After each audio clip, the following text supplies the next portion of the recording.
Hi everyone. So this is lecture 19 where we're going to learn about HTML iframe. So in HTML, iframe is short for inline frame, and in HTML it is used to embed another HTML document or content from another website within the current HTML document.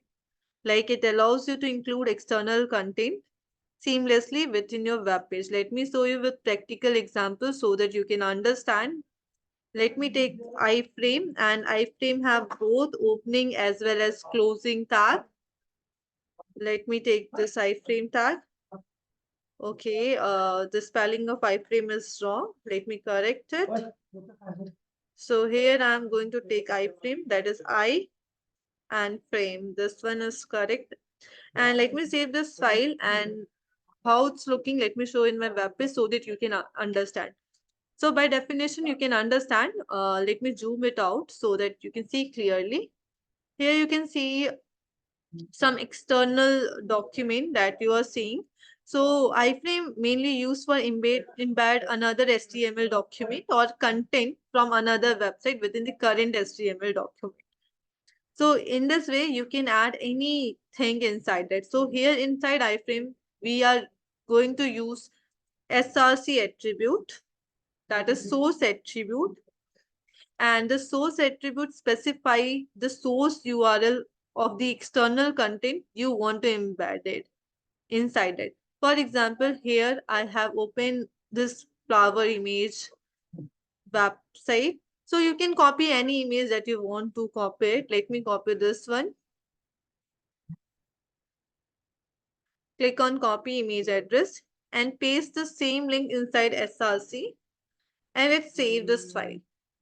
And after saving, we are going to see our web page, how it's looking. So you can see the image is coming here, and we have scroll bar as well.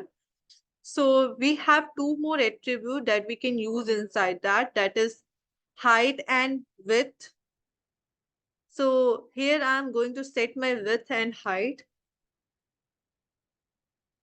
Width should be 600 and our height should be 400. Let me save this file.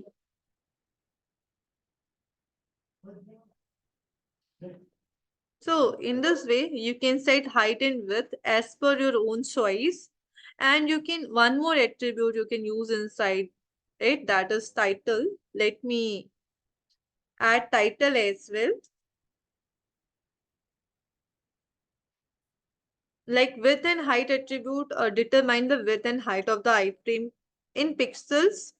And title attribute, like it provides a text description for the content of the iframe, and it's a good practice to include a title for accessibility and for understanding. Here I'm going to add title as flower. Let me save this. So in this way, you can add these three things: height, width, and title. So just keep in mind that embedding content from other website may be subject to restrictions based on the website policies. And also consider the layout and design of a web page when using iframe, as they introduce a separate window for the embedded content within your page. So this is all about iframe. In the next coming video, we are going to overview all the things that we had studied in previous video. So I'm going to end this video lecture here only. Let's see on our next video lecture.